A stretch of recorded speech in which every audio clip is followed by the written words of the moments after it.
Uwe nasiye Bwana, Baba mwema, Mungu mwenyezi wa milele.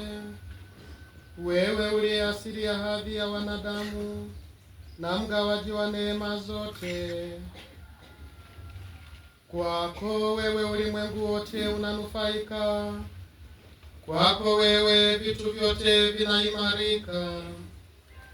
Wewe ambaye kwa ajili ya kuliunda taifa la kikuhani wawapanga wahudumu wa Kristo mwanao kwa nguvu ya Roho Mtakatifu katika ngazi mbalimbali ndani yake.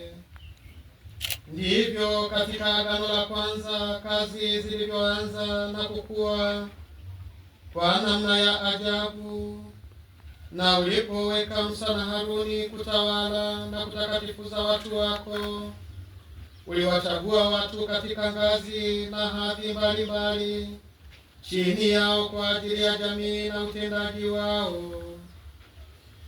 Ndivyo pia kule jangwani ulivyoeneza roho ya Musa kwa njia ya watu 70 wenye busara, wakawa wasaidizi wake miongoni mwa watu, hata akaweza kutawala kwa urahisi zaidi kundi lako.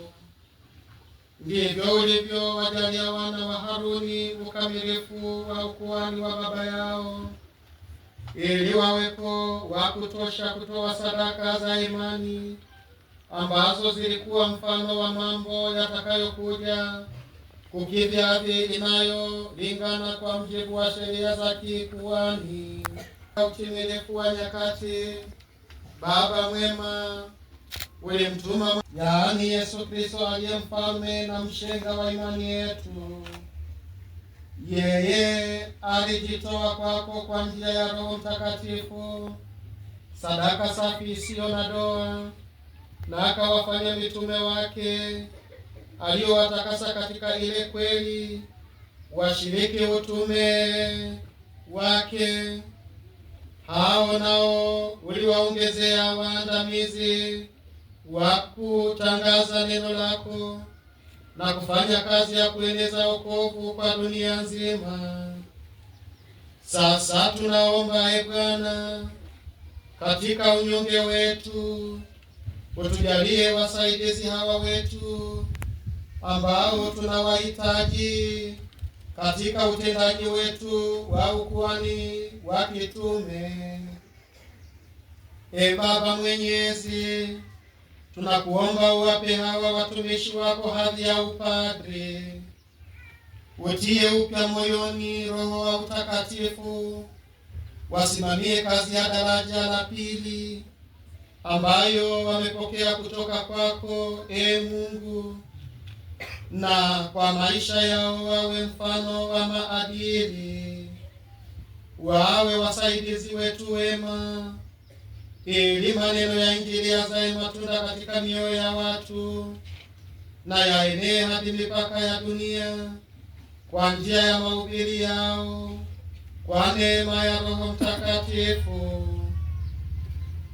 Pamoja nasi wawe wagawaji waaminifu wa mafumbo yako, kusudi taifa lako liumbwe upya kwa kuoshwa, kwa kuzaliwa mara ya pili, na lilishwe altareni pako, na wenye dhambi wapatanishwe nawe, na wagonjwa wafarijike. Wewe daima na ushirika nasi, Bwana, kwa kukusihi huruma yako kwa ajili ya watu waliokabidhiwa kwao na pia kwa dunia nzima, na hivyo mataifa yote yapate kukusanywa katika Kristo na kuwa taifa lako lililo moja tu, na lifikie utimilifu wake katika ufalme wako. Tunaomba hayo kwa njia ya Bwana wetu Yesu Kristo mwanao, anayeishi na kutawala nawe katika umoja wa Roho Mtakatifu, Mungu daima na milele.